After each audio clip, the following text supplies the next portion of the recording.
L'annonce de ce cessez-le-feu entre l'Iran et les États-Unis a un effet immédiat sur les cours du pétrole. 96 $ le baril de Brent ce matin. Oui, on est loin des 110 $ de mardi matin. À la pompe, les professionnels nous promettent une baisse de 5 à 10 centimes dans les jours qui viennent. Les automobilistes l'attendent avec impatience. Le gouvernement aussi, après avoir refusé tout bouclier tarifaire pour protéger les finances publiques.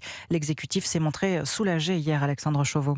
Un cessez-le-feu bienvenu pour le gouvernement. Près de 5 semaines après le début du conflit au Moyen-Orient, l'envolée des prix du carburant devrait cesser. Sébastien Lecornu assure y veiller. Autant que le gouvernement peut comprendre qu'il y ait 3 ou 4 jours de délai entre le début de ce cessez-le-feu et la répercussion à la pompe, autant qu'il est évident que les effets devront se voir à la pompe à partir de la fin du week-end, début de semaine prochaine. Le Premier ministre y sera particulièrement attentif, tant l'augmentation du prix de l'essence est un facteur important de la colère sociale.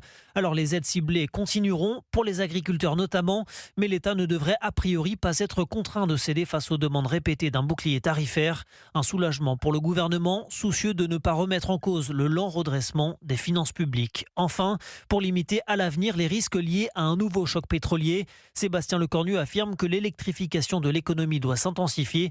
Nous ne sommes absolument pas à la mesure de ce qu'il convient de faire, assure le Premier ministre. Alexandre Chauveau du service politique d'Europe.